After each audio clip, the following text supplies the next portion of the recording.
Hi everyone, it's Jerry. I have an excellent game to share with you from round 2 of the FIDE Grand Swiss 2025. This was played September 5th. On the white end, our current world champion, Gukesh, playing against the young star from Turkey, Yagiz Kaan Erdogmus. Alright, a very conservative beginning to this game. We have on move to c3. Alright, we have an open diagonal for the queen. c3, in a way, maybe Gukesh is prepared to handle an eventual c5 move. It's difficult to know what his opening preparation is exactly. Maybe he's prepared for some line where if c5 is in there, he takes. And this c3 pawn can serve a role in trying to put up a fight, to hang on to a white pawn on c5. c3 supports b4 move. Not how it is played out in this game, however. Very positional start to this one.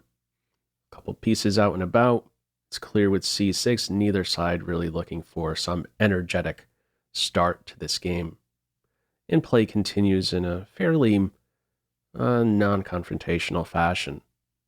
From here, queen c2 cuts out an option for the bishop. Black wants that, however. So plants the knight in the center with tempo, and now follows with bishop f5.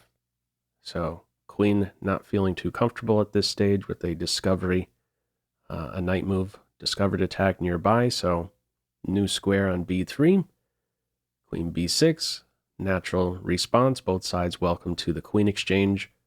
If you initiate the exchange, a rook will be helped. So from here, the knight is given a kick.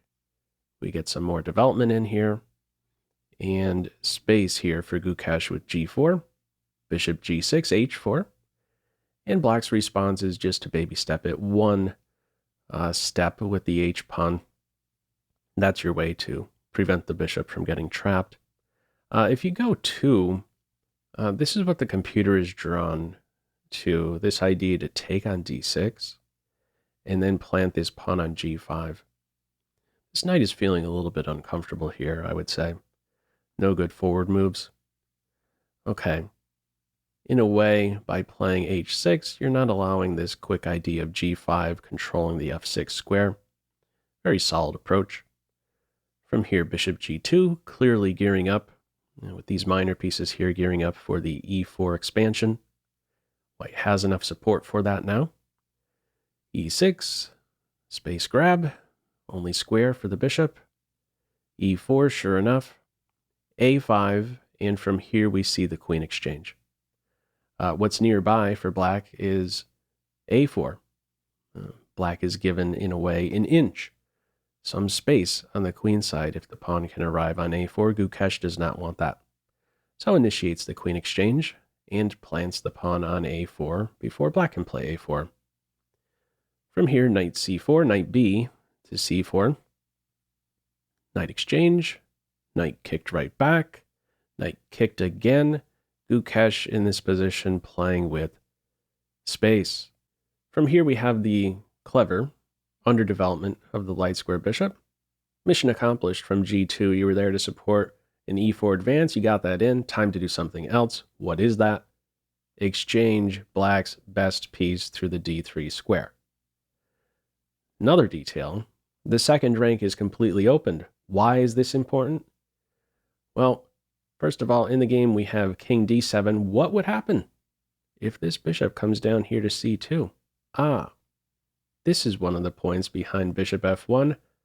There's rook h2 in reply, targeting the bishop, and if you take the b pawn, I'm going to hit you right back with rook b2, a skewer, and I'm going to get the b pawn and have a very active rook in your camp. This would not be a good line for black. So bishop f1 indirectly defends b3. All right, in the game it is king d7. King d7, eventually king c7, eventually a b5 break. Computer is not a fan of this plan. With this plan, black starts to lose ground. Gukesh's space on the king side ends up being a clear positive. what does the computer have its eye on here? What plan does it want to go for as black? This is a very important moment in the game. We're talking about two completely different plans. I'm going to map out several moves to give you an idea of what the computer wants here. It's looking at first b6. Now, this might be an idea with the b pawn defended.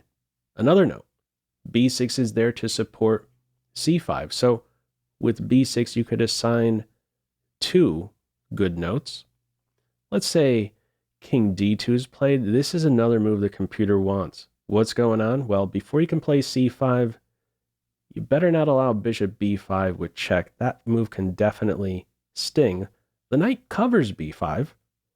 And at first glance, you might say to yourself, really? You're going to allocate the knight to a7 just to watch out for a bishop b5 move? Well, not quite. There's still a forward move black has in mind with this knight. Let me show you what this looks like. Mapping out a few more moves. And this right here, c5 is doing what? Challenging white center and opening up the c6 square. Now, this would be a great spot for the knight. Let's say white eventually follows through with the bishop d3 move and we get this exchange. Look at this piece. Perfect spot for the knight.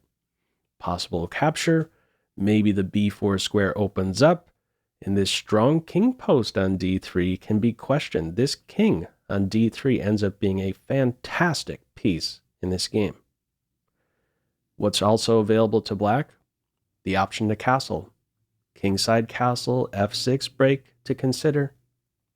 Okay, totally different plan in this game. So let's see what this is. Black in this position after bishop f1 plays king d7. All right, some repositioning from here. Bishop getting out of the f-pawn's way. This knight ends up getting a workout here, trying to find a good square. Deciding on d7 now to support a c5 advance. Bishop d3, we get the light square bishop exchange. b5 break. f5. Eventually, this is going to be a sore spot for black, a base point ready to emerge here. Okay, we see the capture on a4, rook takes, keeps the a file half opened. c5. Knight e2. Knight e2 with the idea of f4 and pressure on e6. This is going to be an optimal square for a white knight. And eventually this strong knight post on f4 is going to cause a great inconvenience to black. Black's going to end up with a restricted piece. It's going to be uncomfortable to babysit the e6 pawn. From here, we have c4 check. Pawn takes pawn, and knight b6. So what's happening with this maneuver, the knight is going to have access to c4 due to the fork. The rook backs off specifically to a2. This is a fantastic square anticipating the knight post on c4. That's how it plays out. Knight captures pawn. Having the rook diagonal from the knight like this, one square in between. Good job controlling the knight. Really a good job not only controlling the knight, but interfering with this passed pawn should it think about running. Now, rather than knight captures pawn, if pawn captures pawn, this allows the king to step up. That's a fantastic square. There's really no comparing the kings here. The white king top. If this was the continuation, capture on c4, followed up with knight d5, no problem. This knight could be challenged. So first of all, you back off, control c3, knight f4, get rid of the knight. This position is good for white. Okay, how it plays out here, it's the knight that recaptures. Capture on e6, pawn takes. What do you do now? Very uncomfortable position for black. Not fun. What we have here is rook e8. Not ideal. Now, the first move you would normally want to consider here is king d7. Let the king have the responsibility to defend the pawn. Let the rooks operate, or at least try to operate on an open file. You know, the problem with king d7 is that, well, what are you doing after rook b2? How are you going to tame the rook here on the b file? No king move to d7. It's rook e8. The king sticks around to maybe prevent rook entry. Not a fun position. After rook e8, let me give you a quick update here. This is move 31. The time remaining, Gukesh has about 14 minutes, and Erdogmus has 2. Okay. From here, bishop falls back, knight forward moves, all under control. King c6, rook on an open file, rook g8, getting out of knight g6 with tempo, king c2. Now, the computer does not like king c2. This provides black a window to get back in the game. This is a winning position for white. I believe with king c2, he's kind of saying, do you really even have a good move? Like, whatever you do, I'm going to gain ground. For instance, bishop e7, I'm prepared to take the pawn. That's actually how it plays out in the game. Maybe another point behind king c2, this square opens up for the knight, but it is already pretty good on f4. Here's what the computer wants to play here for white. It says drop the knight straight into g6. What a pest this knight is to both rooks. And after knight g6, it wants to follow up with rook f7. That is an off-the-charts active rook. There's no contesting the f-file with the knight on g6. I'm not sure what black is really able to do exactly about this plan. Put the rook on f7. Can maybe look to go for this maneuver. Double up rooks. Looking very scary there for black. All right, how Gukesh plays it.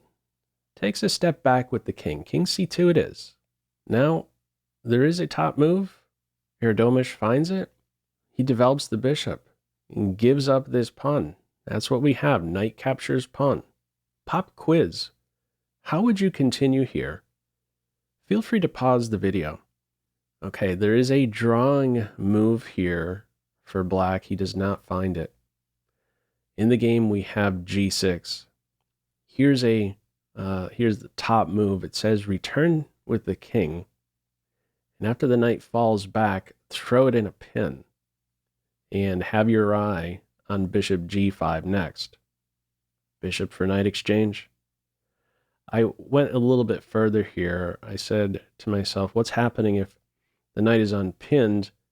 What are you doing about this pawn? Well, first of all, it says you could step up with the king to defend the pawn, or there's even flashier moves available. You could still play bishop g5 here, give up this pawn, and then play king c6. Knight in the center here, surprisingly enough, trapped. Still says this is a draw with some fancy knight c7, and then a quick challenge of the knight, working with these connected passers. Okay. At the end of the day, black does not come up with king d7. He wants some activity for the rook, so he plays g6. Another pop quiz. What is your move here? Feel free to pause the video. Okay, only one winning move. Gukesh finds it. He plays here g5. Now one of these pawns is going to end up passed, however we look at it. Black's play from here is king d7. This little pawn cube ensures some passed pawn. What's happening on the captures? So let's say the tension is released like so. Bishop first capturing on g5. You can take with the knight. Play rook f6 check, or even h6. Sneak right by. Another capture in this position here. After this pawn cube, let's say the pawn takes. Yet again, the h-pawn sneaks by. And finally, in the case of this capture, we have this capture here. Yet again, another passed h-pawn just a couple steps away from promotion. Now, I want to emphasize this position right here. You can be sure Gukesh had to calculate this very position, these captures that bring it to a point where the G file is now completely opened. Why is this important? Well, in the case of rook G2, he was prepared to play this only move, king B1 to defend the rook. And in the case of rook B8, he could hide in the corner, another only move. This position is winning for white, just barely, with those couple only moves. All right, how it is playing out in this one after this pawn cube, we have king D7, knight F4, rook on G to F8, rook G1 unpinning the knight. In this position, if you, as white, capture in either direction, a black pawn will arrive on G5 and target the pinned knight. So chop, push, or chop, chop. From here, it is rook G1, bishop captures pawn, knight captures D5, swiping the support of the C4 knight. So in this position, in the case of a check, it's saying you can step up actually in either direction. Meet rook captures rook with king captures knight. King is not going to get mated. You still have these three connected passers with the king there assisting. Not a good check to insert. What we have from here is king C6. One more clock update. This position here, we are at move 39. Each player still has one more move to make before bonus time is added. 50 minutes is added. Clock times here. Gukesh has 3 minutes. Erdogmus has 1. One final pop quiz. What is your move here? Feel free to pause the video. All right, there is only one winning path for Gukesh. He does not find it. He plays here bishop captures bishop, king captures knight follows. And that arrangement with the king on D5, knight on C4, very strong. Very good blockaders of these three connected pass pawns in the center. Here's how the computer wants to run it. It says drop the knight into F6. And in the case of bishop captures knight, it says rook captures G6 here is winning, or even better, it points out bishop captures H6 with the idea to meet rook H8 with pawn takes bishop, and rook captures bishop with pawn takes pawn. These two connected pass pawns, very strong. This is a winning idea for white. In this situation, the rook checks, and the king can step up in both cases, challenge the knight. Also note, king D5 moves now with the E pawn, the E5 pawn converted to an F6 pawn. There are ways to challenge that king post. Okay. How it plays out here, we do not see the top move, knight F6. It is bishop captures bishop, king captures knight. The follow-up from here is bishop F6. If bishop captures pawn here, this rook becomes very active. Check. There'd be another check, and this is considered a draw here. There's a capture in this position. Yeah. Interesting arrangement, blockading the three passers. Not a winning way to capture the pawn in this position right here. There is no win at this point for Gukesh. His try with bishop F6 is to tame the rooks by providing this, by linking the E5 pawn and bishop like so. The follow-up from here is the capture on H5. The rook enters. And now we see rook captures bishop. Pawn captures rook. This rook now springs to life. And Gukesh at this stage must make a draw. There's only one move. King to B1 to defend the rook. Don't go to the wrong square. If king B3 was played, black would be winning with A4 check. Very cute move. What's the story? Well, if you take with the king, you drop the rook. And if you take the rook, or take with the rook B2, checkmate. So Gukesh in this position has to play played, king b1, and we have another check, and this one ends up in a threefold repetition draw after all of that. What a game. Feel free, as usual, to leave any feedback to this video in the comment section below. I hope you enjoyed it and maybe took a thing or two away. That's all for now. Take care.